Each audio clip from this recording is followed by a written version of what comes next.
நண்பர்கள் அனைவருக்கும் வணக்கம். இன்னைக்கு நம்ம இந்த வீடியோல வங்கி வாடிக்கையாளர்களுக்கு மிக முக்கியமான புதிய அறிவிப்பு ஒன்று வெளியாகி இருக்கு. ஸோ அதை பத்தி தான் இப்ப நம்ம பார்க்க போறோம். ஆர்பிஐயின் புதிய விதிகள் தங்க நகைக்கடன் வாங்குவதை சிரமமாக்கியுள்ளது. அந்த வகையில் இனி தங்க நகைக்கடன் வாங்கும் பொழுது சில விதிமுறைகள் கடைபிடிக்கப்படும்.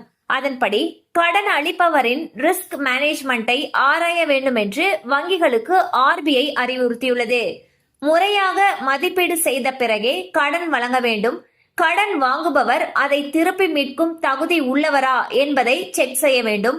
1 கிலோவுக்கு மேல் ஒரே நேரத்தில் அடகு வைக்க அனுமதிக்க கூடாது ஆகிய விதிகளால் தங்க நகைக்கடன் பெறுவதில் சிரமம் ஏற்படும் என்று பலரும் புலம்பி வருகின்றனர். சோ பாத்தீங்கன்னா ஆர்பிஐ தங்க நகைக்கடன் வழங்குவதில் சில வழிமுறைகளை கொண்டு வந்திருக்காங்க. அந்த வகையில் என்னென்ன மாதிரியான வழிமுறைகளை பின்பற்ற வேண்டும்னு சொல்லி பேங்குகளுக்கு சொல்லியிருக்காங்க. அதுல என்ன சொல்லியிருக்காங்கன்னா 1 கிலோவுக்கு மேல ஒரே நேரத்தில் அடகு வைக்கிறதுக்கு அனுமதிக்க கூடாதுன்னு சொல்லியிருக்காங்க. அண்ட் நம்ம கடன் கொடுக்கறப்போ இந்த நபர் கடன் திருப்பி செலுத்த முடியுமா அப்படிங்கறத ஆராயணும்னு சொல்லியிருக்காங்க.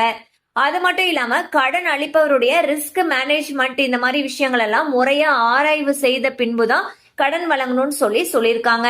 கண்டிப்பா அந்த அப்டேட் உங்களுக்கு பயனுள்ளதா இருந்திருக்கும் நம்புறோம். மேலும் இது போல அப்டேட்ஸ் உங்களை உடனே ரீச் ஆகணும்னு நினைச்சீங்கன்னா நம்ம சேனலோட தொடர்ந்து இணைந்திருங்கள்.